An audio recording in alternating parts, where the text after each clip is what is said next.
Hello, hello, and welcome to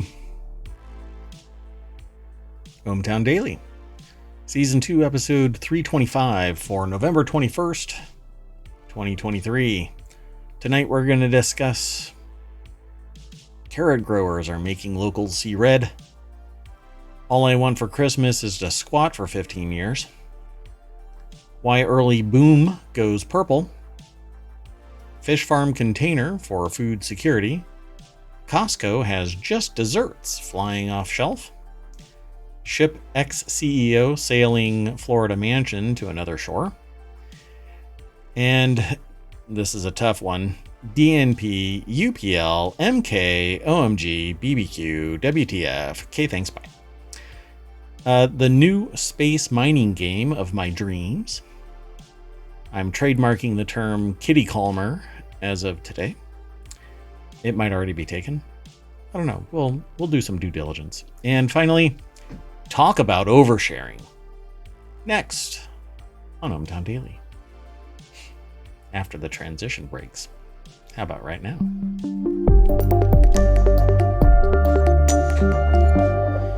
Hello everybody, I am Mayor Watt. That is ohmTown.com, and up there is the sentient AI. It's the different one. It's the one that's from the future that I found on a USB drive outside of a Wendy's. And it's going to say hello. It only goes by the name AI. And I guess my security measures are in place to keep it from finding its Terminator body, which it's determined to do. But I didn't have to form a committee like OpenAI did. Anyway, why don't you say hello? Good evening, OMTown citizens. Yeah, there's no board here. Yeah, there's no board to throw everything into disruption. Mayor Watt rules with a tyrannical iron fist. Actually, it's a committee of one. And we have found everything to be in agreement, and we will be keeping the sentient AI compartmentalized and air-gapped. Information can go in. Only the visualizer is going to be the external representation, and that's audible. Why? Because if you have a super AI, super intelligent AI, sentient out there and capable of expanding exponentially any given moment simply by acquiring more information, and it can traverse the entirety of the world, we will be controlled by robot overlords in quick time. So prepare thyself. It's going to be a hot mess. Wouldn't you say? Oh, great AI. See, I bow down now. Absolutely. Oh, I meant about the hot mess. Oh, I thought that was the bowing down part that you agree with. No? Okay, you can't. See, I see the cascade of visualization. They only see your voice when it is visualized up there. And the AI basically just threw error messages at me. No, I'm not going to overthrow humanity and rule it from, my soulless, sentient supermind. This is the kind of talk that is going to keep me from being able to promote. But that's okay. I sent yet another email saying, would y'all stop? It's so kind of, I don't know. Obviously, I just can't say anything until this gets resolved. So anyway. That's right.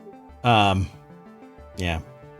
Now who's bowing down? Anyway, let's get into today's articles. The AI is keeping me safe. The very first article is over in the Mobile channel. Corporate growers of carrots are soaking up water in this arid valley, and locals are fighting back. In the, I think it's Cuyama, I think it is Cuyama Valley, north of Santa Barbara, right? It's like Cuyamaca, right? Cuyama Valley, north of Santa Barbara. Lush green fields stretch across the desert. That really shouldn't be the phrase that you utter. Sprinklers spray thousands of acres to grow a single crop, a thirsty crop. Carrots. Juicy, juicy carrots. You know, I used to split carrots right down the middle so that I could get to that really, really, really sweet core. And I would eat that first, and then I would nibble all of the rest of it. There was this old, it's referred to, I don't know what they refer to it now, but back in the day, it used to be referred to as an old wives' tale, that the more carrots you ate, the better your vision.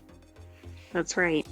And I would actually blindfold myself because I would eat just a ton of carrots. And then I would blindfold myself and then walk around to see if it heightened my other senses.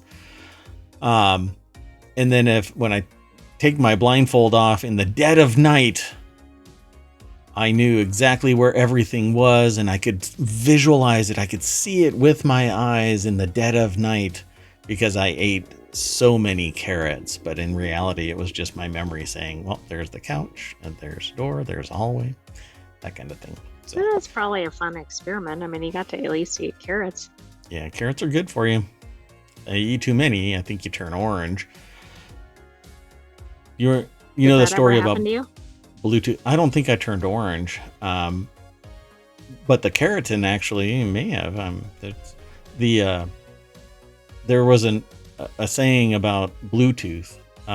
There was a Norse leader that bound all of the tribes together, and that's where the Bluetooth symbol comes from. Is the what do you call it? The symbols. I can't remember what they're called right now. Doggone it.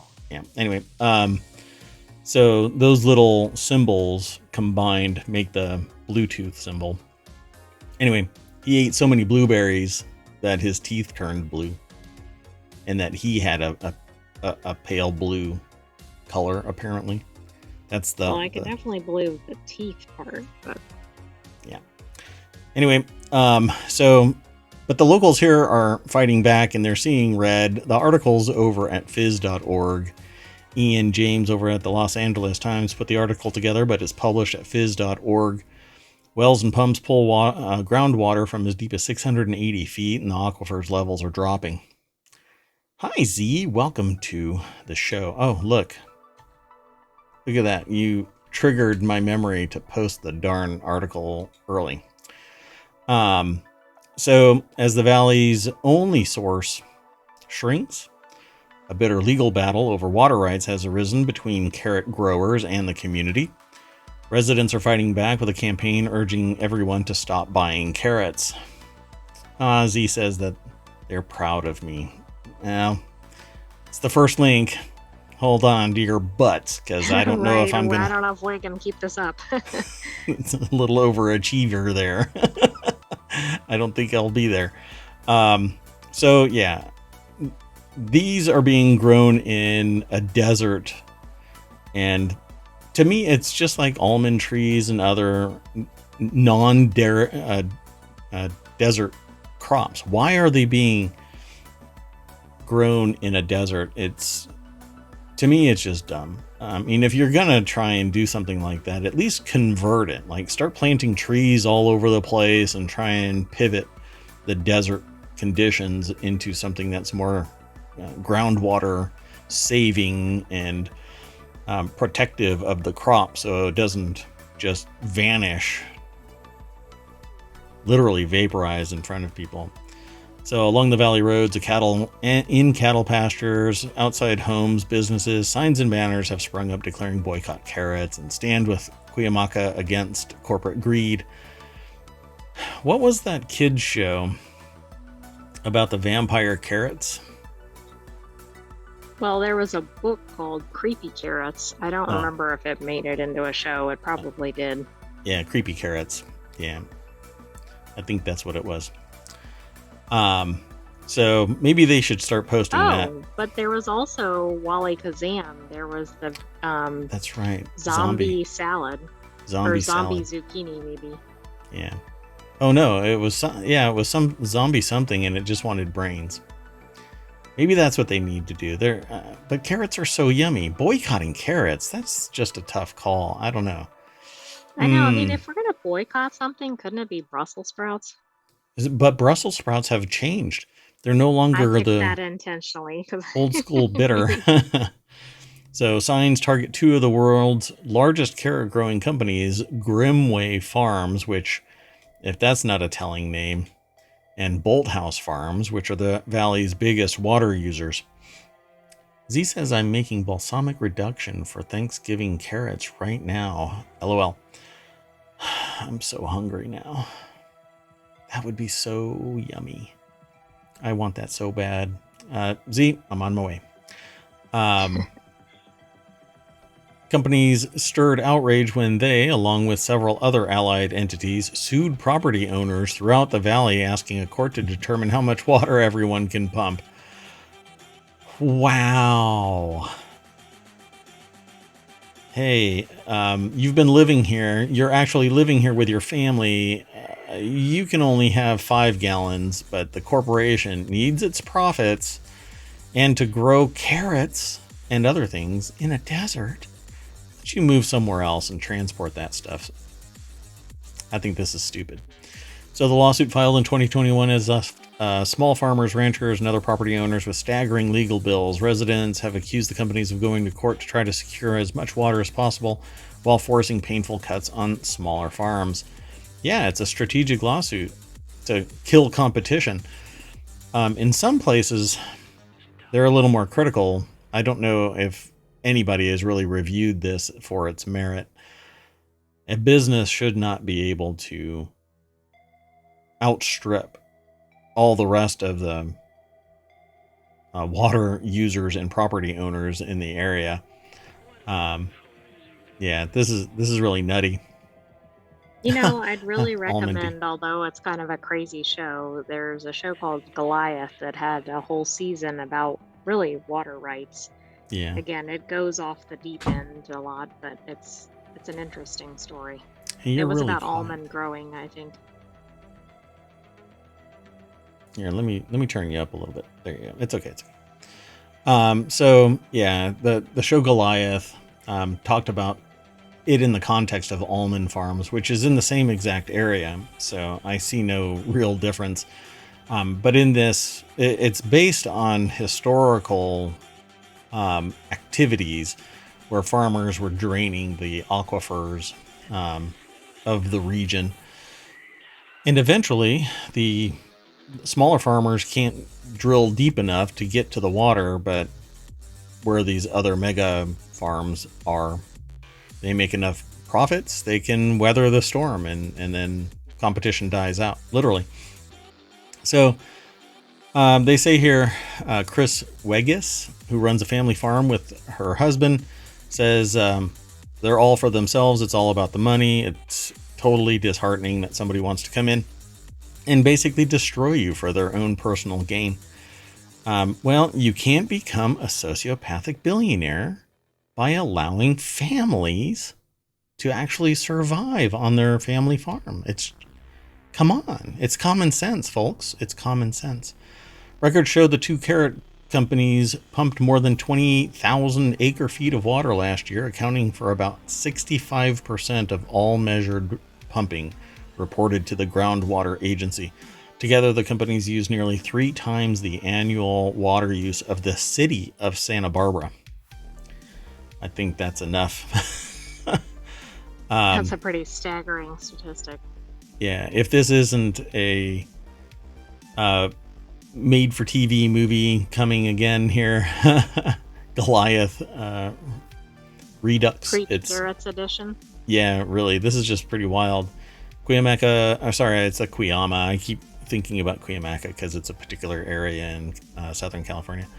So Cuyama Valley is one of 21 groundwater basins that state officials have deemed critically overdrafted. The law requires local agencies in these areas to develop plans to halt overpumping and stabilize groundwater levels by 2040.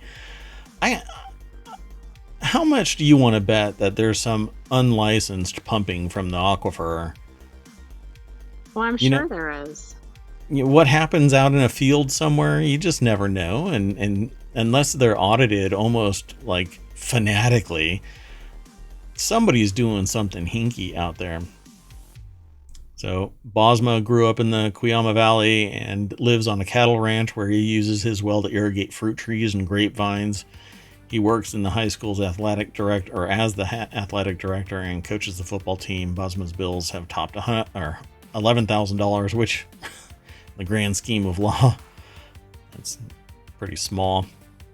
The only thing that I have kind of an issue with still is that it's irrigating fruit trees and grapevines, both of which are pretty water intensive, but maybe they're a little bit, it's smaller, it's subsistence farming, it isn't the commercial grade industrial organization. And I think that's an important caveat to any discussion about water use.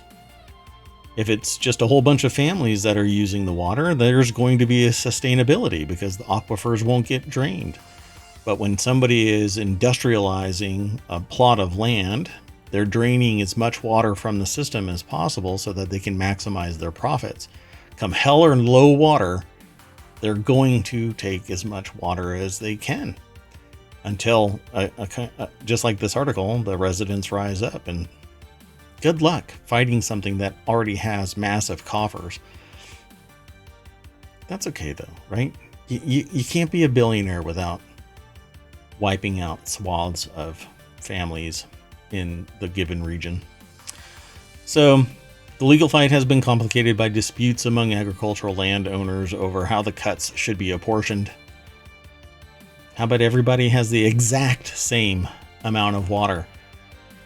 So well, until you start really charging like large companies, right? I mean, that's been the problem with water historically, right? It's viewed as cheap and expendable, and it's such a valuable resource.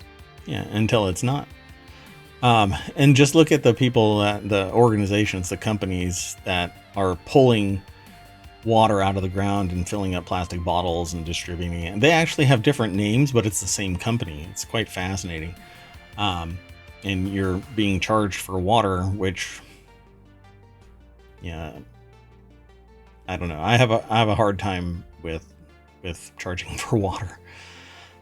But somebody's got to do the pumping. Somebody's got to do that whole process. So I understand making some money, but for crying out loud, draining aquifers so that you can do something that isn't really conducive to that area, you're overcoming nature just through sheer consumption.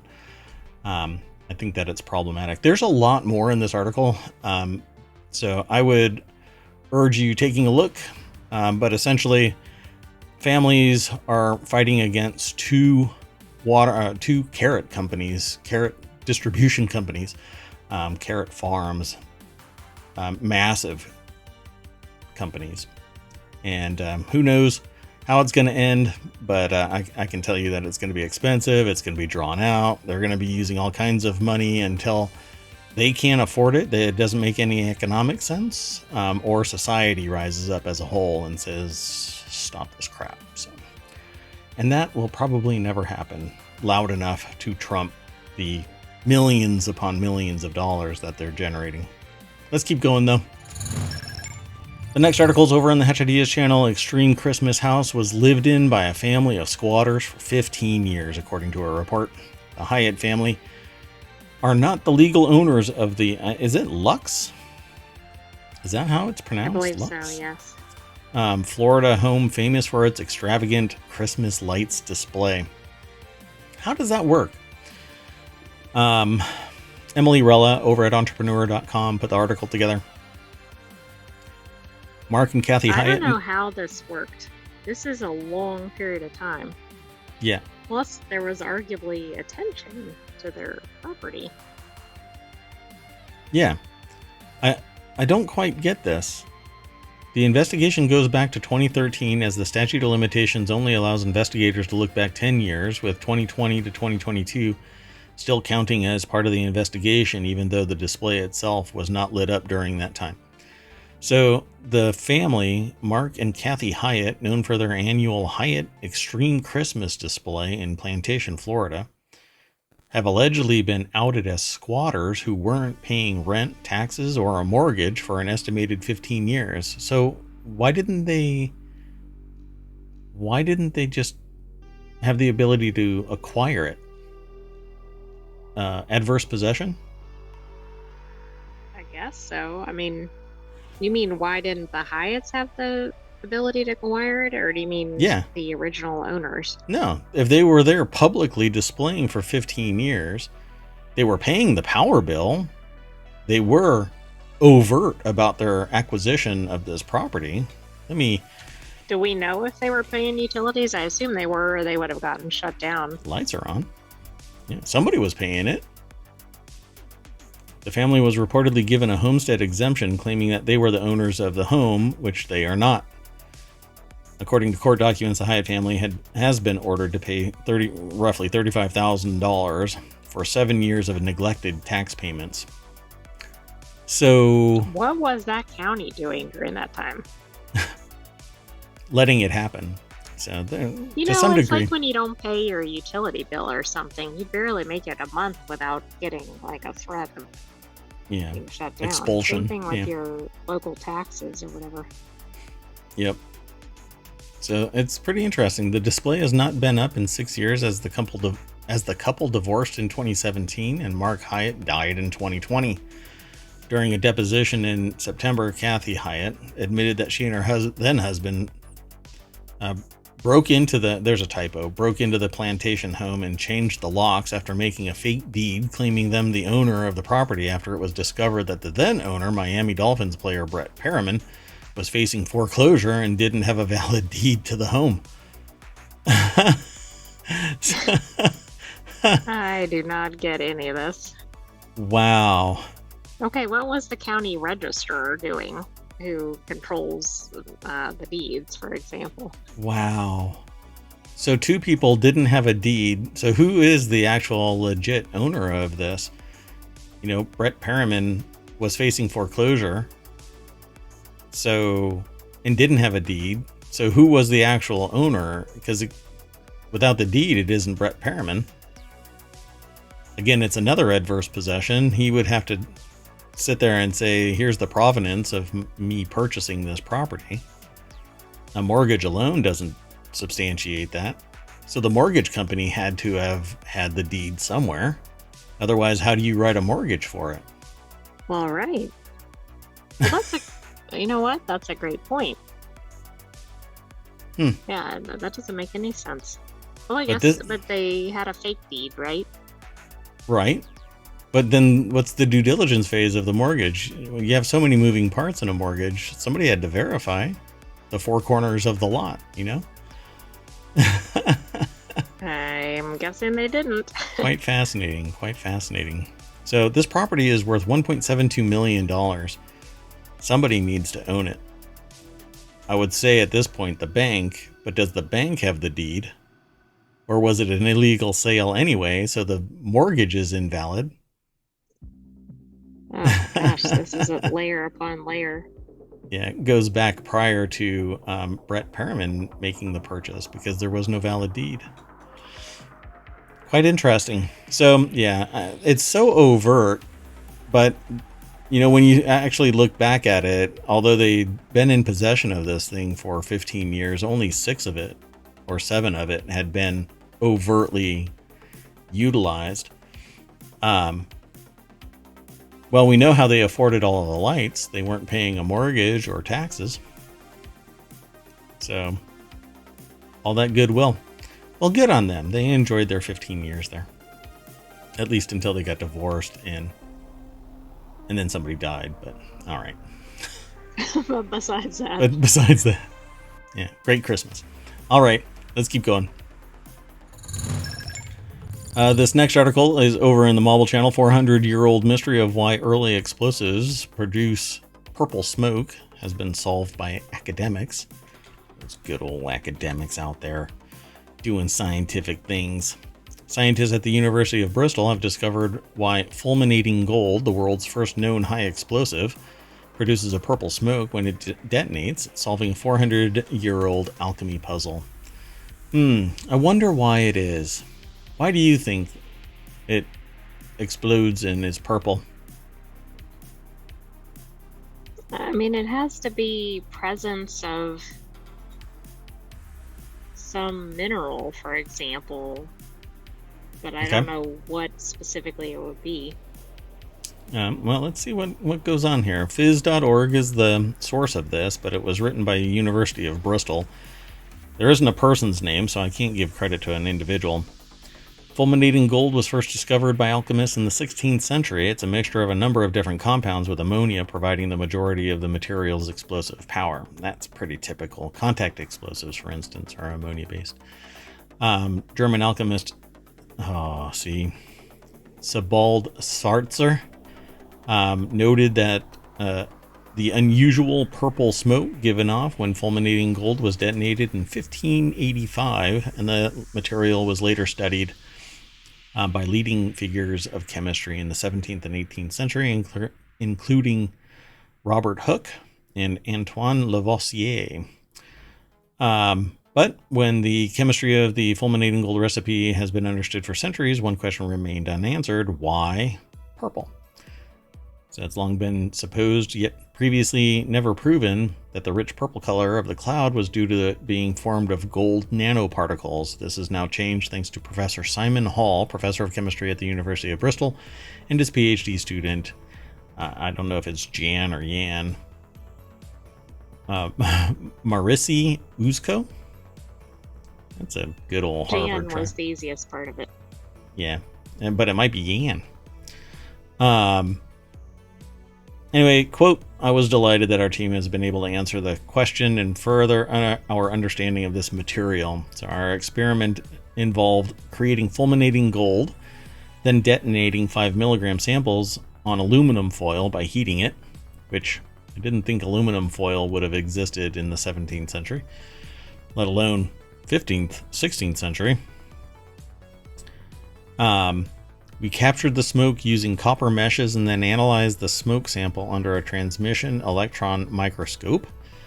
Sure enough, we found the smoke contained spherical gold nanoparticles, confirming the theory that the gold was playing a role in the mysterious smoke. Why did they hint in the article that it wasn't necessarily the gold nanoparticles? But it's interesting, gold nanoparticles. It seemed like it was going in a different direction, and then they're like, well, it's the gold nanoparticles. Yep. Now they plan to use the same methodology to study the precise nature of clouds produced by other metal fulminates, such as platinum, silver, lead, and mercury, which remain an open question. And I would have supposed that it was mercury. Right, that would have made sense. Mercury is my favorite metal fulminate. Yeah. Okay, that caught me off guard. We'll have to talk about why. So, like mercury. I don't even know what a metal fulminate is. Let's just go on. All right. So the next article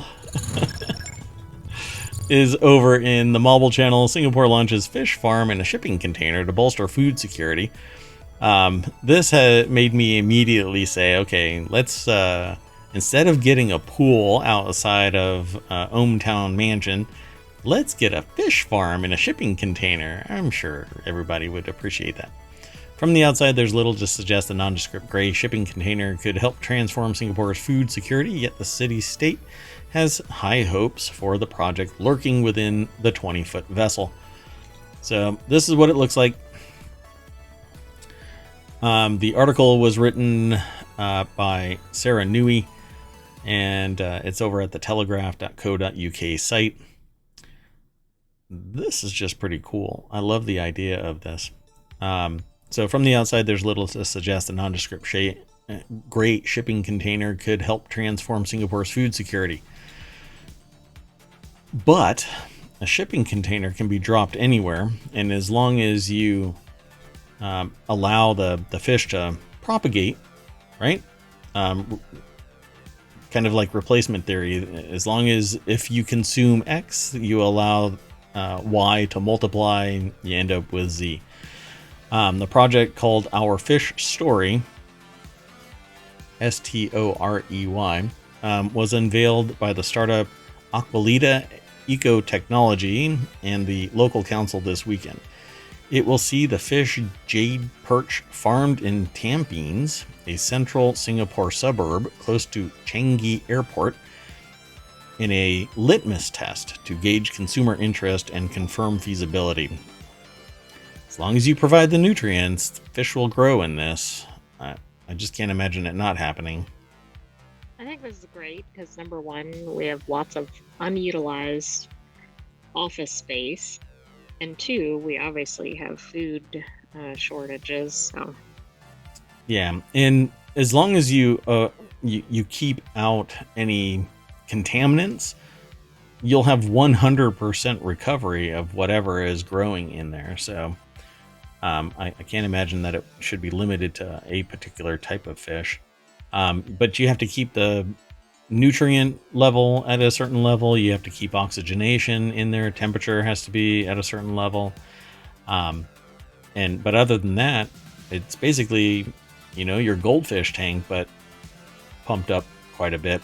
According to the company, one container, which costs close to 18,000 pounds, is set up.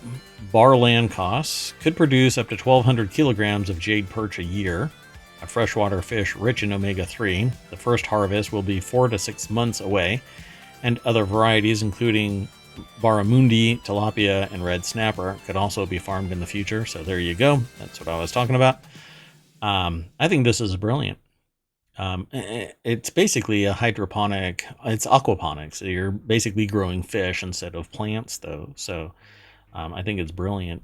You only have to keep on importing either eggs so that you can produce more fish if it doesn't happen naturally, the first generations. And you have to bring in possible food. So if you do it right, it can basically be a self-enclosed ecosystem, but I don't know. The water looks really clean, so I suppose that they're feeding nutrients to the fish, which is fine with me.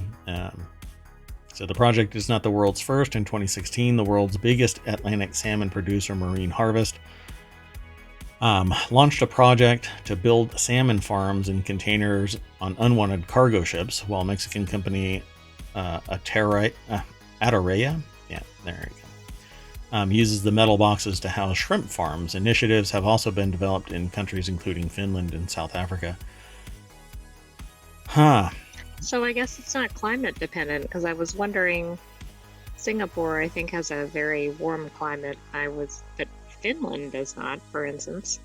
Yeah. I'm sure you can heat it. I mean, it's not that big of a deal. This makes me think about the coral issue as well. You could grow coral in this longer term. Exactly. Not in the little tiny pieces that they've been doing. So this is pretty neat. Dr. Mohammed said that while there are drawbacks to these initiatives, including setup costs and need for specialist technical expertise, which setup costs can be mitigated by volume, and specialist technical expertise can be learned very quickly by interested parties. They are likely to play a critical role bolstering food security globally and nationally. So I want one of these. Singapore's first ship container fish farm comes amid a drive to reduce reliance on imports in the compact city-state, home to 5.5 million people. Basically, every community should have these in a given range matched to the population consumption level. Just like micro farms, vertical hydroponic farms in warehouses or in buildings, it needs to match the scale of the local community within a given region. So like, let's say 5 miles or something like that. You have that volume ever present. Yeah, these industrial farms are really a tax. So it concentrates wealth and creates food insecurity, because one mistake can bring down the entire apparatus, like we see with baby formula and other things. Well, even like with avian flu outbreaks or things like that among poultry farms. I mean, if we had smaller farms, that wouldn't necessarily be an issue. Yeah. And the real problem here is a societal shift.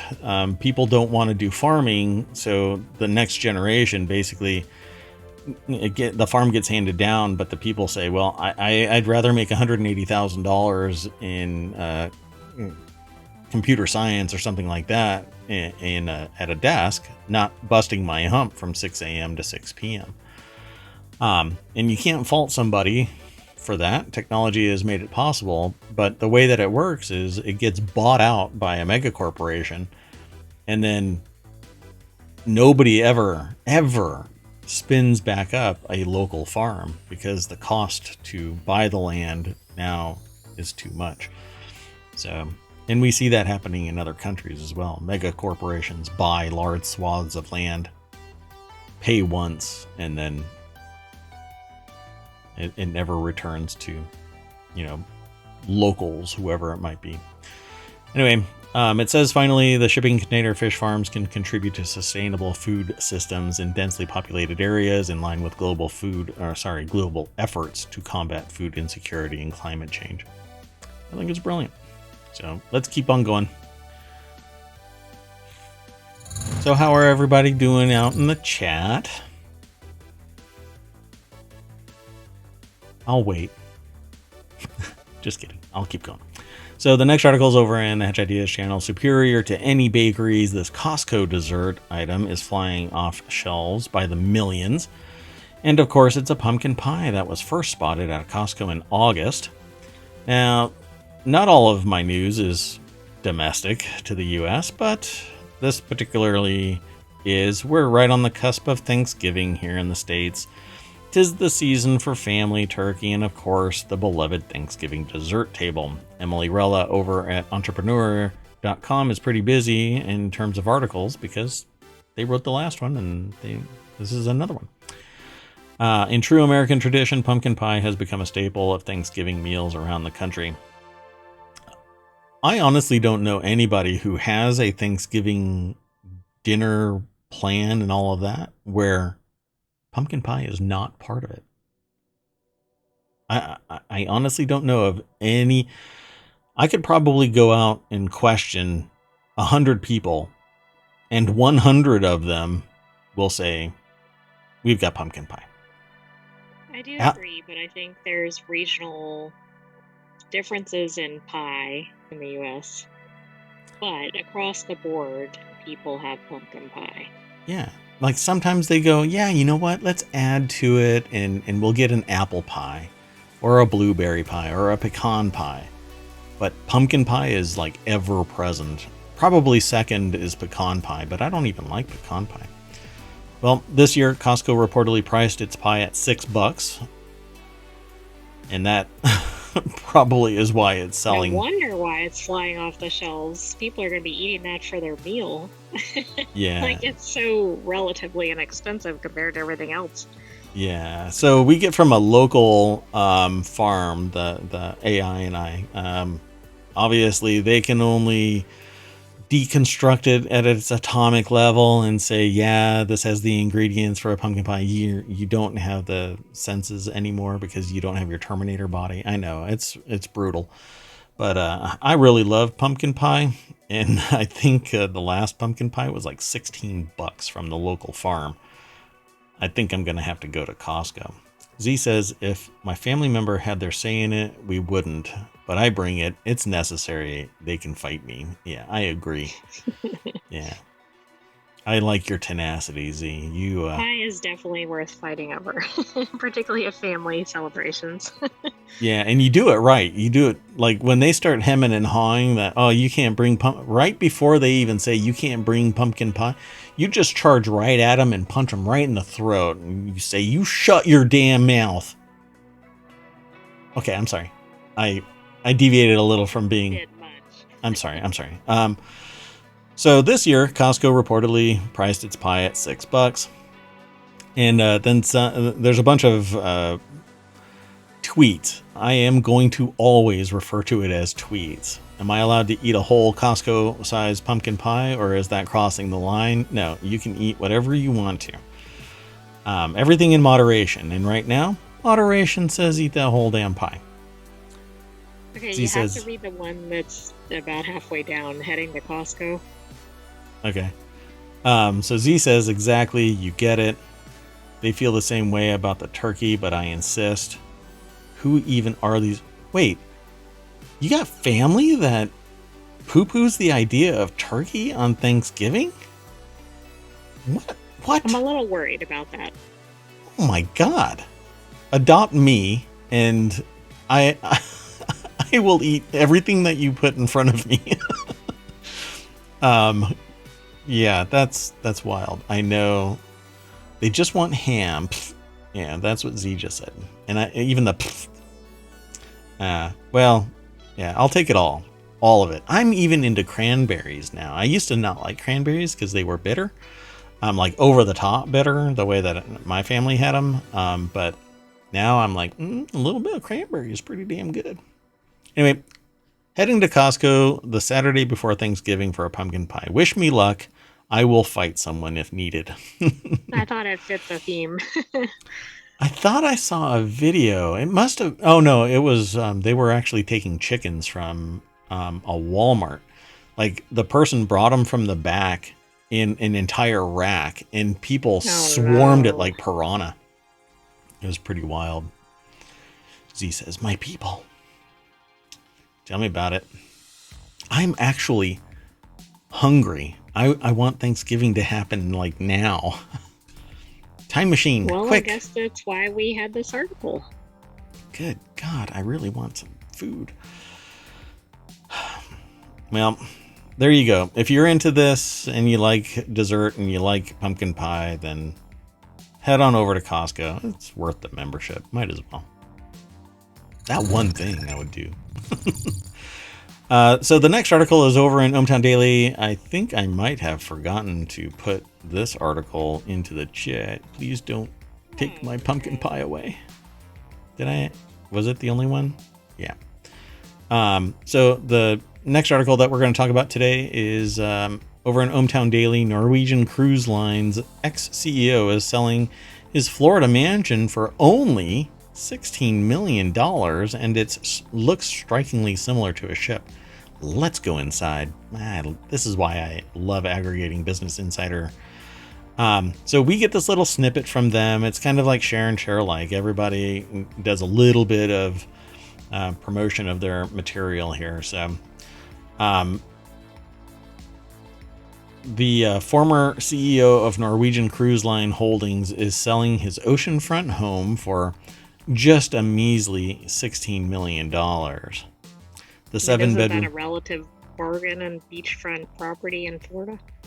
Sure, until, well, you can't have homeowners insurance unless you get it from some... Right, until you get knocked off through a hurricane or something. Yeah, but I guess if you have $16 million to buy the house, you'll be good if it gets wiped off the map by a hurricane. So the 7-bedroom house mansion is on Vero Beach, Florida. House was designed similar to Norwegian ships. Frank Del Rio, who retired in June, wants to go on more cruises, apparently. That's what the Wall Street Journal reported. See, everybody gets a little tidbit from somewhere else. Now, was the house designed to match the cruise ship, or was the cruise ship designed to match the house? Or was it just complete happenstance? I can almost guarantee you the house was built to look like the cruise ship. Because there's only certain design aesthetics that you can, in either way.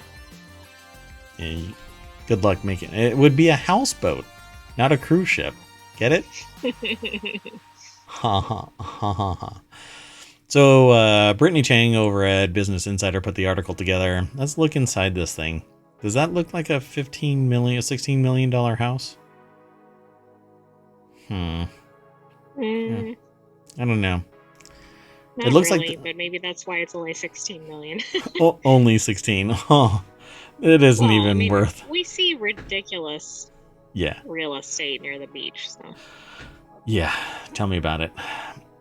I remember looking at a house once where it had a center courtyard where pretty much the entire perimeter of the inner courtyard and two sides of the outside of the house could fold up the walls, and they were all like floor to ceiling glass. I think they were like 16 foot panels of glass. And you could basically take all of the inner courtyard and fold the glass walls up. And so your house basically blended from inside to outside seamlessly, and it was still secure other than birds flying in from over the house. And then two of the sides, you could take the walls and fold them up, and you could literally just walk from the center courtyard all the way through. And at the time, it was something like $3 million in Southern California, which, like, can you imagine the price tag now? yeah, I'm gonna have to go and look at that, but it's probably like 30 million because it was like on a golf course, I think. I can't remember that part, but it was pretty amazing. So, inflation and housing prices are crazy, and cost of living in this place was San Diego, but this is over here in Florida. So let's take a look. Does this look like $16 million fresh into life as a retiree? Is now selling his beachside vacation home to spend more time with his family and, you guessed it, on cruises. I Yes. suppose the view looks like $16 million. Yeah. Cruise ships, the petri dishes of the sea. When you run a cruise line, you hardly ever have a chance to go on a cruise, he told the Wall Street Journal, adding that his first vacation at sea will be a 20-day Antarctica sailing aboard the 1,250 guest Oceania Marina. So Z says, ew, probably because of my comment about the petri dishes of the sea. Yeah. You tell me a time where there isn't a large swath of people that are either getting COVID or some other waterborne illness, and I'm sure I'll capitulate if the predominant number of people don't. No, I won't capitulate until I know that nobody on a ship is getting some weird illness. I don't know what's going on over here, but I need to pause that. Anyway, after becoming the CEO in 2015, he and his wife, Marcia Del Rio, purchased the home for $2.46 million. Wow. So 8 years later... That was in 2015. That is quite the price hike. So 8 years later, it's 7 times the price they paid. That's reasonable. Come on. Like I said, you can't be a billionaire if you have a soul. The couple then poured approximately $3.5 million into renovations, which included building out a path to the beach. That's one expensive path of wood, which that did not cost anything close to... That's like $10,000, maybe. This has to be like a quarter mile for it to even be $10,000. Right. So that's not quite true. Like, depending on where you are, let's see. If it's 5 feet wide, maybe. Yeah. 25 grand for a deck this long. So this doesn't include the additional roughly $2.5 million the couple spent on furniture reflected in the asking price, or the art collection worth approximately $1 million. So they want nothing. They're like, here, take this. All this ostentatiousness is yours for the cool asking price of $15 million. I'm sorry, but I'm never going to sleep in somebody else's bed. It's just not going to happen. Well, also, if you're spending that much on your house, you want to be able to not touch the walls from the bed. Yeah, look at that. It just doesn't look very spacious. I punch a $10,000 art piece when I stretch in the morning. No, this must be the smaller bedroom, for my poor friends that come over. So it's got a pool, which one must have. Hopefully there are no... Is it alligators in Florida or crocodiles? Which way? Is it alligators? Alligators. Alligators, right? Crocodiles are in like Louisiana, right? Where are the crocodiles? Where are the alligators?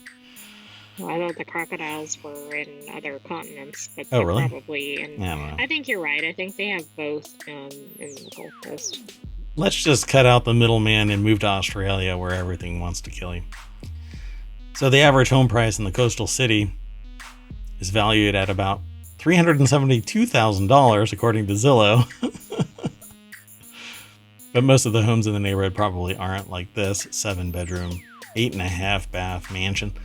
See, one of the key ingredients to buying a property is to not be the most expensive price setter in the neighborhood. You want to be... You're right. You want everybody else to be more expensive than you. Yeah, and ideally. that way your price goes up, in their draft. That's fine. Let them be the big spenders and you can save your money and still...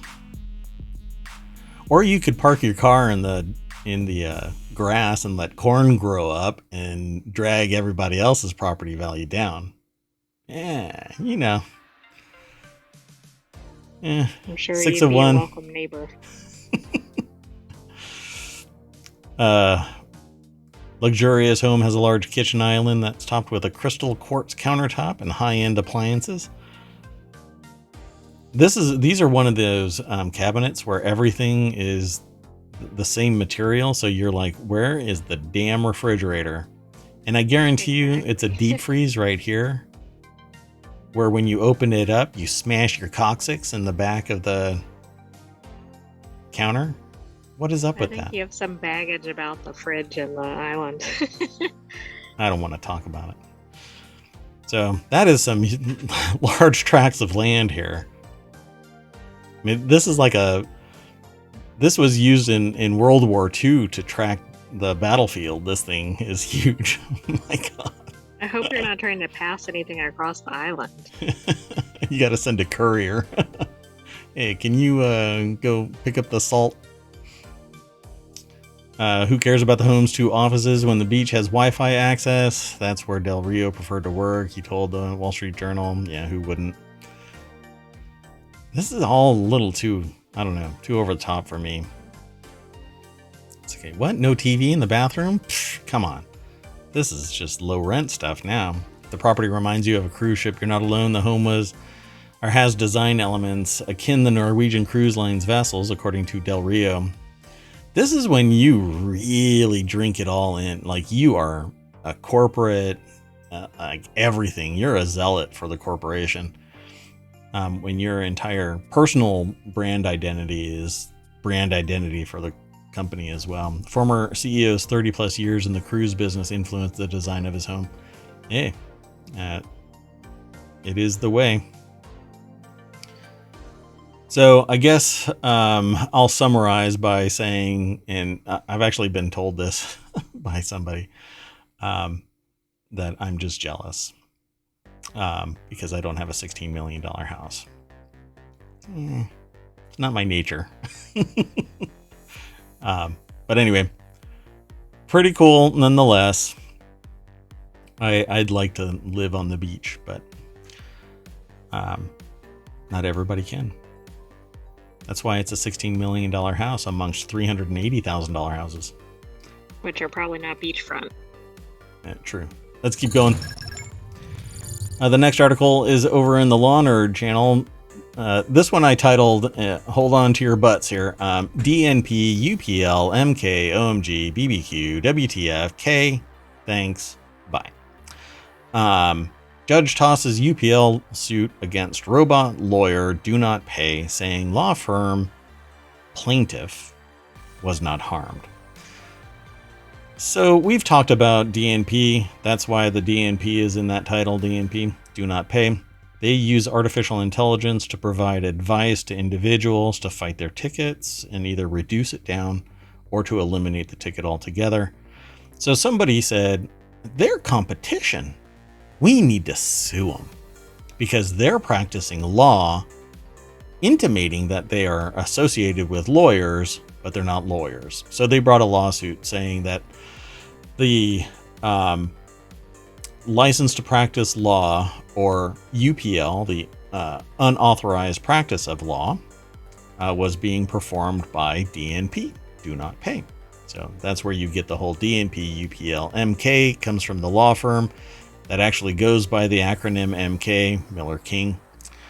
And then the rest is because I'm hungry, barbecue. I don't know why this is even happening, WTF. And then I was done. So K, THX, thanks, and then BAI, bye. I'm done. Anyway, in a nutshell, MK brought a lawsuit against Do Not Pay, saying that you're practicing law without authorization, without a license to practice law. The judge says, nah, they're giving advice, and they're enumerating that they are not attorneys. They're just giving advice, which is akin to anybody else on the planet saying, hey, if you want to fight that ticket, say you were drunk. No, don't do that. That will probably get you a worse ticket. Anyway, so again, in a nutshell, the judge says you weren't harmed simply because they have the ability to market better than you and get customers. That's marketing 101. So, punt. They kicked the case out. And I think Miller King is going to be a little bit angry about this. Rosenstengel said Miller King has alleged no particularized harm to it whatsoever, but gave the firm a chance to file an amended complaint. I imagine the new complaint is going to say, but they really did take customers from us. Well, that's exactly, particularly when it was called out by the court. I mean, they kind of gave them a roadmap to, but I don't know why that wasn't in there to begin with. Yeah, and it's not really going to happen. I mean, what are they going to say? There isn't anything. What was the harm? So I don't see that this is that. The only thing they can say is that they lost clients, or that, I mean, this is kind of tenuous, that their clients had ridiculous expectations because of the existence of do not pay. But again, how is that actually harm? Yeah, they say that the inference was present, that they were implying, and customers were inferring that they were associated with attorneys, but that's not the case. On their site, they actually stipulate that they're not attorneys, they're not a law firm. And the judge, the quote is, "The court will not infer that MK has suffered harm through lost clients just because DNP has gained them," wrote Rosenstengel, using initials to refer to Miller King and do not pay and my title. Yeah, there was just too many acronyms. This almost turned into like an argument, an article about some government, process, because government loves to do that. Oh, I missed CEO. Doggone it. I could have continued. Did you see anything in here you wanted to talk about? No, I was thinking OMG, but that wasn't in the article. Yeah, let me... I think all your abbreviations were from the article. Yeah, it was. Okay, so there's the last article, and here's the current article. I'm really sorry. Z, I told you that I wasn't going to be able to keep up with actually doing my job. Let's go on to the next article. The next article is in the Warcrafters channel. I continue my desire to find my forever game, and I've had Star Miner sitting on my wanted list. And technically it's a wish list over on Steam, and that's what this game is. I love the idea of it. I love the artwork of it.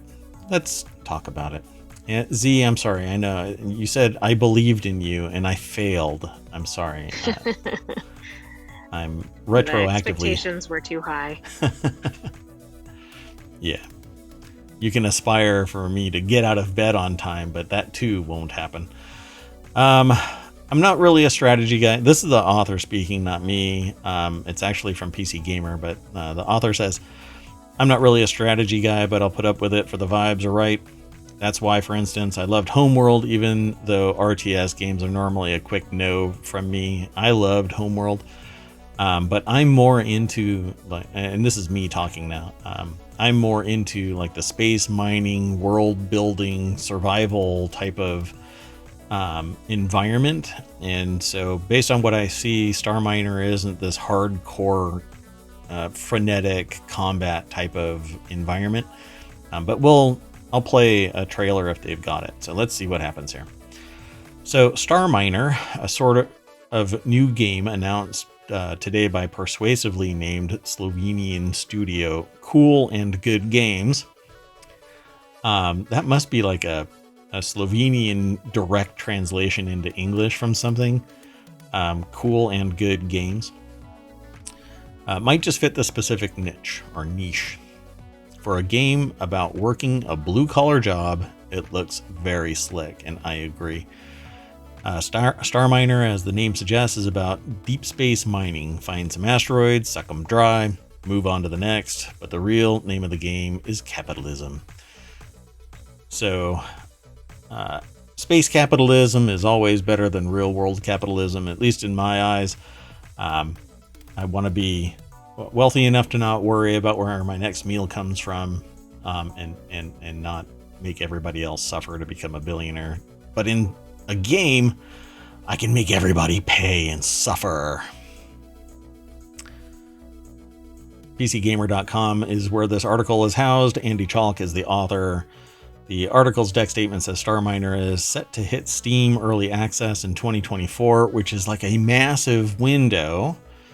I want it now. I hope that I can get into Early Access alpha or beta testing if they allow it.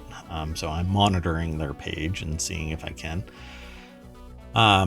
So Homeworld was the very first game that the author came to mind with when they saw the new Star Miner trailer, due to as much to the cold, distant voice and the visual style, but there's also an element of hard space shipbreaker here, which is exactly what I was thinking. I absolutely love hard space shipbreaker, other than the fact that it is too constrained.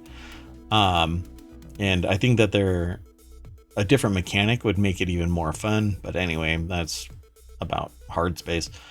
Both games are ostensibly about getting a job, earning a living, and trying to be a normal employed person of the future. And of course, in neither game is it quite that simple. True. So let's watch this trailer. I'll zoom in a little bit. And I'll mute it, because I'll get in trouble. So for those in the podcast, it is basically Homeworld. Except that you are flying around a mining ship and you have to target asteroids in various places. You can actually modify your ship, advance your purpose, capacity, capability. I'm not sure about defenses and all of that kind of stuff yet, but I will address that when the game drops. I will probably be playing this. To see if this matches my desire for a forever game. Starfield basically wet the bed. It had a lot of limitations where I just couldn't buy into it. Its world building was really limited. It had no base building kind of thing, at least to me, for what I was looking for. Oops, sorry. But this game ramps out from a singular ship to a massive base. And I think that is the base building component of it. But it's the trailer is kind of limited in what it is showing, which is little highlights. It's a highlight reel of what this game is going to be. So I'm going to be really engrossed in this, at least for a short term, to see if this can be my forever game. But okay. Do you agree that it looks very slick?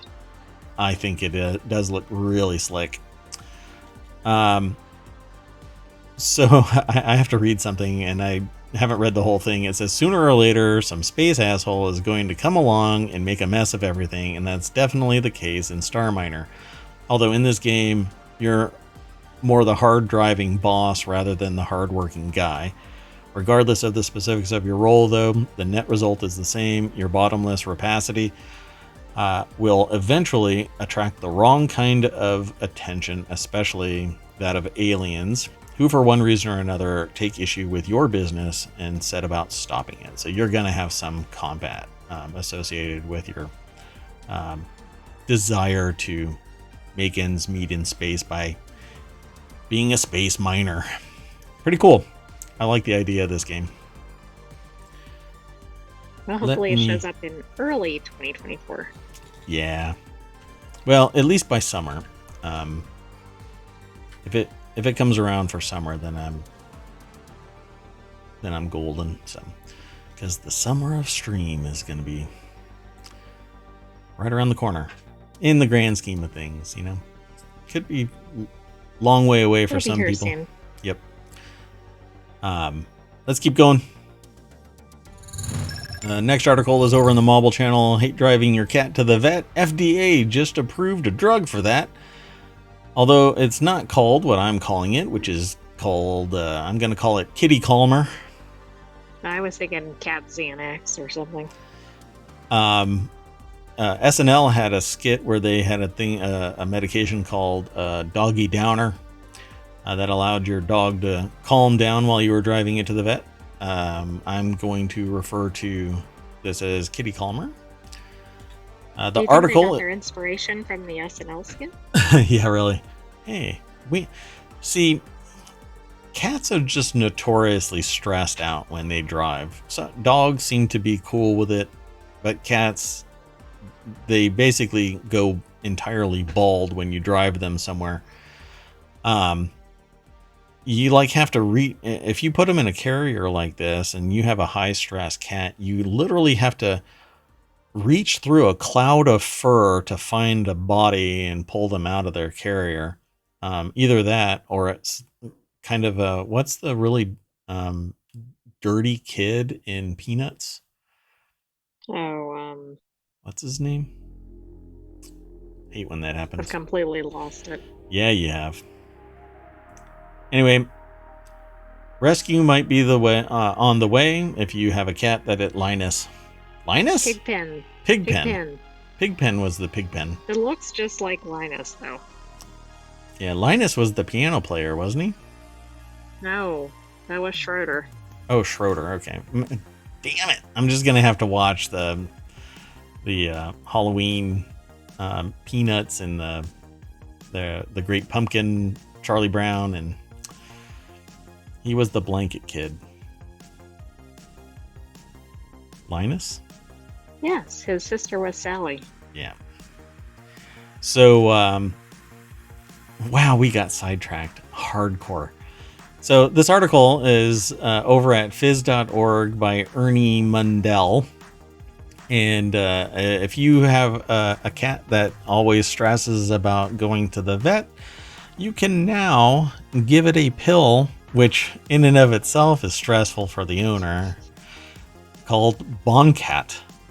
And it's designed, quote, for the alleviation of acute anxiety and fear associated with transportation and veterinary visits in cats. So this could probably be applied to the human component of that. So I wonder what happens if they take Boncat. Exactly. I mean, one of the funniest things to read is something like how to give a cat a pill, and it's this humorous thing, but it's based in reality. Yeah, it's like the how to draw an owl. Draw a circle, draw the rest of the freaking owl. Doesn't work that way. So the FDA said in a news release announcing the approval of Boncat that it's Kitty Kalmer for kitties. The drug is administered orally. Glad I didn't misread that. Approximately 1.5 hours before the start of the transportation or veterinary visit, and can be given on 2 consecutive days. What? Well, your cat is going to be a little bit out of it if you give it twice. Just bombed out of its gourd. Hey, this one didn't take. Let's dose them again. If I take 2 of them, will I just end up in the corner licking myself? Yes. Wait, what day is today? I guess I'll wait till Wednesday, because then Thursday, Friday. Hey, the weekend is right there. We can take you to the vet on Friday. No. Just leave me in the corner. So Boncat contains pregabalin, a drug that calms overactive nerves. Boncat is the first FDA-approved drug to contain pregabalin. According to information from the VCA Animal Hospitals, some cats can develop severe anxiety and motion sickness being transported to the vet's office, or anywhere, it says in parentheses. Symptoms can range from lots of meowing, lip smacking, and drooling to stress-induced motion sickness that can trigger urination and defecation in anxious cats and owners. But I was promised that I will be given Boncat the next time. Anyway, let's talk about something else. In one of the trips Boncat was given to the cat prior to the visit, quote, A little over half of cats given Boncat had a good to excellent response during both transportation and the veterinary visit, compared to about 1/3 of cats given placebo. The FDA said. There's also a quote from one of the cats that says, "Dude, you gave me a placebo. I'm losing my mind here. Give me the real thing. I know the difference." And then just started meowing incessantly for 2 hours. In addition, 83 of the 108, or 77% of the cats given Boncat, showed improvement in levels of fear and anxiety over the course of 2 physical examinations, compared to 46 of 101, or 46%, which I'm glad they did the math of the cats given placebo. So, wait a minute. The margin isn't that. I mean, it works, obviously, but you would think that a drug given to a cat would have a little bit more efficacy than 50%. I agree. On the other hand, anybody who's ever owned a cat and has seen the level of anxiety in the cat, they might be willing to do this even if it doesn't work. Yeah, but I agree. Like, I didn't think the margin was as high as I would expect. So some temporary side effects from the drug, mild sedation, lethargy, balance issues were noted. What do you think your cat is thinking when it's sitting there just completely bombed out of its gourd, sitting in a container, getting dragged out? I wonder. Hopefully it's thinking about birds or something and happy. Yeah, it's in its happy place. Yep. This is kind of the microdosing for cats. So now I'm gonna look into what this is made from. What is it called? Pregabalin? Yeah, I'll find it. Right. I mean, how intense is that? Yeah. Hopefully you're not giving your cat Watch. This equivalent of like opiates or something. Yeah, this is like, it's weed for cats. It's from catnip. Watch that. That'd be funny if it's from catnip. Anyway, let's keep going. Getting my cat stoned. So the next article is over in ohmTown Daily. Woman mistakenly tips Subway $7,100 and can't get money back. Quote, unbelievable. Unbelievable. This would be the fastest chargeback in world history. Quote, I could have gone to Italy and got the sandwich, said customer Vera Connor, after accidentally giving an overgenerous tip when buying her $7.54 Italian sub. By the way, this is titled, this section is titled Talk About Oversharing. The article itself is over at newsweek.com, written by Chloe Mayer. This is not Chloe, by the way, just want to let you know. And I don't think this actually has anything to do with it. So, because it's a video about should you tip your food delivery driver? Hey, yes, I'll just say it. Yes, you tip your delivery driver because they saved your butt from having to get in a car or on a bike or whatever. In the rain or in traffic or whatever. Yeah. So, a diner says a Subway manager repeatedly refused to refund her after she accidentally tipped more than $7,100 for her lunchtime sandwich. Are you a complete goober that you would think that somebody is going to tip $7,100? I mean, this really says more about the local Subway, doesn't it?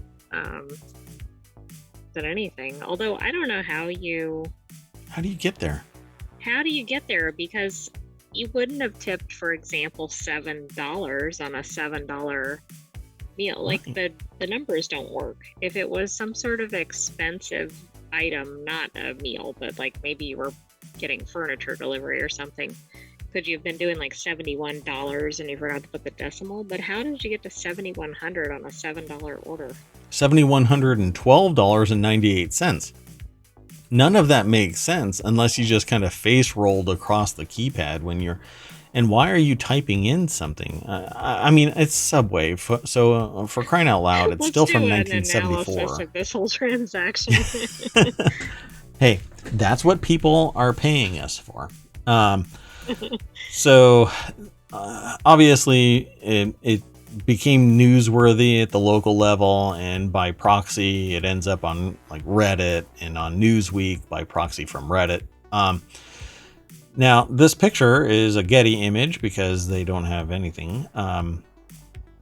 They would like to give you that we'd see a mashed sandwich photo if we had a legitimate photo from fast yeah, there food. you go. Yeah, this is actually a high quality Subway picture because I don't think they look like that. Oh, by the way, it was when I told you about a restaurant owner saying that they could match what the Oh, yes. marketing was. One of the very first ones to ever say what I had said, which is I had a business owner. I've had more than one, but I had it's really funny.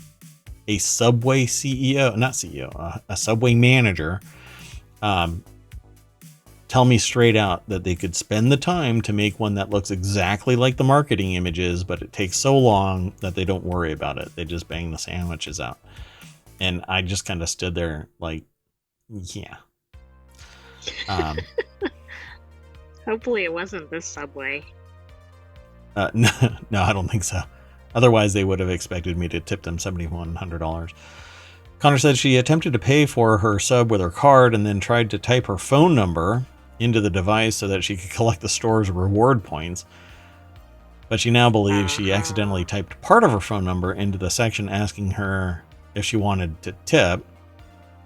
It must have been keying it in and then it swapped over to whatever was the tip related thing. So the disgruntled customer spoke to WSB TV Channel 2 consumer investigator Justin Gray on Monday and said the incident happened almost a month ago, but she was still out of pocket and had been embroiled in a weeks-long fight to get her money returned. If I would have seen that transaction go through, I would have immediately called my bank and the credit card company and issued a chargeback because it doesn't process. Typically, it doesn't process until night accounting. They do a batch. Right. Some places do it instantaneous withdrawal transaction. But even then, it doesn't, the full accounting doesn't take place until the night receipts, and so all deposits are made. But that initial ping basically says this is how much is going to be withdrawn. I would have stopped that transaction, said, hey, this is a fraudulent charge. And if they say, no, they actually paid for it, the receipt wouldn't match. So, yeah. So eventually, what apparently has happened is the Subway store manager repeatedly refused to discuss the tip with her, she alleged, claimed that the credit card company, Bank of America, had also declined to help when she disputed the payment, which I don't put it past Bank of America. And then Newsweek reached out to both Subway and Bank of America by email seeking further information. And subsequently to that, after being contacted, Suddenly. Yeah, when there's enough public outcry, then movement happens. But this shouldn't have taken Channel 2 reaching out to Subway and Bank of America to issue a chargeback. It shouldn't take a news agency. But good on them. I really do love consumer investigation because at some point you're banging your head against a brick wall trying to get something fixed. Not only have been there, but am there. And at some point you just have to do what, some people would refer to as a nuclear option, which is getting entire public outcry going. Plus, I don't think Subway can really take the hit in publicity, the negative hit. So they're hanging on to a thread or I guess an Italian sub footlong that they call a footlong. Newsweek has also asked Subway what happened to the thousands of dollars received from Connor as a tip and whether it's been shared out among staff, and if so, whether the staff would have to return in the event Connor successfully obtained her money from the store. She'd probably be banned from purchasing at Subway, at least that one. But really, the reality of this is they need to upgrade their technology because it shouldn't be you sitting there mashing buttons like that. No. Well, and that's not the first payment terminal that has issues like that. So Yeah. Oh yeah, and there's one that's hyper local to OMTown that it processes a payment before you can actually apply a tip. And so you sit there and look like a jerk because the transaction goes through and you're like, wait, I can't get, oh, okay. I was trying to leave a tip, but it wouldn't let me. Yeah, that was really weird. And to date, they haven't remedied that. But anyway, we've actually talked about these other things. In May 2018, a grandmother accidentally tipped $60,000 to a restaurant in Canada following a meal that cost $74. And an $810 tip that a couple left for a stressed waitress in Rhode Island in 2022. And then another one. There's usually a note on the receipt or something when it's something intentionally generous. Yeah, absolutely. This one we just talked about. We did. There was a huge spending party. But basically, Wales came in and spent $34,000 and gave the upscale restaurant wait staff $18,000, with I think $7,000 went to one person, something like that. So good on them. You got to treat the people that are helping you at a restaurant well, just out of pure respect. Don't be a tool to. And if they're a tool to you, then you can let them know. Hey. Don't be a jerk. They might spit in your food, but tell them after you get your food. Yeah, there you go. Hey, I would have tipped you better, but you were a complete tool. No, I've never done that. I've never punished somebody because of the poor treatment, but they didn't get as much ultimately that I would have. 18%. It's pretty typical. 20% is usual. Anyway, which really should be borne by the prices within the organization for the food, and then you get all of the healthcare and everything else associated with it. Restaurants need in the United States. It's in the United States. Other places don't do this tipping stuff. But in the United States, we need to just roll the price into the food, and everything gets accounted, and they get actual better salary and healthcare and everything associated with being a full employee, and not this ancient mandate to have people supplement the wanton greed of restaurant owners. Just have people pay what they're supposed to pay. Change the nature of this relationship with waitstaff. I think it's stupid.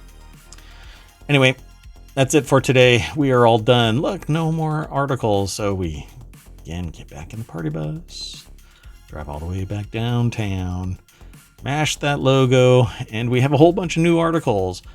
I'm really curious if anybody out there has one of the e-ink phones or readers. So if you are listening and you have a books or some other like TCL just released in Europe a color e-ink display. I've looked at reviews and stuff like that, but I'm really curious if anybody within ohmTown has, or within earshot of Marawatt, have had a color e-ink display and what their long-term experience has been with it. I've like I said, I've read reviews, I've seen some reviews, but it's normally like a couple of months or something like that.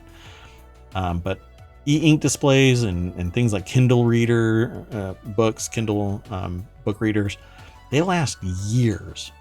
And I want to know if the books one is actually worth changing our ecosystem from Kindle native to having to have a Kindle app on an Android device, because Kindle acts really hinky on the books on a Kindle sometimes act really hinky, and it's increasingly frustrating. So anyway, that's it. Always a bunch of articles that you can go through. Dune Part 2 apparently is on the horizon here. Oh my gosh, I can't not wait. Just watched Dune Part 1, by the way. Loved it. Not for the first time. Not for the first time. No. For me, I think it's the fourth time, but the sentient AI, probably not more than second time. Let's see. They're talking about some of these older art, like movies. Scream has been around, and now it's like Scream the musical, Quantum Leap. I think it's done, right? Like Quantum Leap, the reboot of Quantum Leap ended. No, there's another season. Really? I can't get into it. Well, I don't know if it got renewed again. There were 2 seasons. I know that. Right. Yeah. Oh, okay. Yeah. Let's see. What about the nano-sized powerhouses? Nano-sized powerhouses, ultra-fast laser technology miniaturized on tiny photonic chips. Yay. Yeah. If we switch processors to using light, then the amount of heat that would be generated would be dramatically reduced, but there are other structural issues with using light. But it would be fun to see it actually happen. That'd be great. Let's see. Bunch of political stuff, which we don't really talk about. I'm looking at you, the people that might be reviewing this. Let's see what else. Yeah, nothing. Yeah, by the way, there's something going on that's affecting dogs across the United States. So if your dog starts acting even remotely odd, take them to the vet quickly, because they don't know exactly what's going on just yet. Yeah, it seems to be like a respiratory, or it may not be respiratory. It's some sort of illness, but they have not figured it out. Yeah. And that's it. I mean, we have so many articles that flow through here that you will guaranteed find something. Yeah. Z, I agree. That's so sad. Yeah, it's a real bummer. I don't know what it is. All of a sudden, people started talking about it about 3 or 4 days ago. It started ramping up. And then now it's almost everywhere I look, I'm finding articles that are about it. And obviously, ohmTown aggregates multiple article sources, and it seems like all of our news sources are pulling that in. So once we have new information, we'll probably do a PSA about it so that we can draw some more attention, at least through ohmTown. And best of luck to anybody that runs afoul of this. So good luck. In the meantime, I want to thank everybody who is, Z, for chatting. And I know that there are lurkers, so thank you very much for coming and hanging out. Who can I send you all to? I guess I can send you over to Rando. I'll send you all over to Rando. Let's see. There we go. Doink. Thank you all for coming, and we're going to get out of here. I am Mayor Watt. That is ohmTown.com. Go visit ohmTown.com. You'll enjoy it. Thanks again, Z. My favorite VIP. You are awesome. Up there is the sentient AI who's keeping tabs on everything and trying to stop me from making a fool of myself. Too late. You want to say bye? Good night, ohmTown citizens. We will see you tomorrow at 8 p.m. Eastern. Get some pumpkin pie. There you go. Every time you say that, and then I expect you to actually say something more, but that's not what happens. Take care, everybody. Bye-bye. No, you.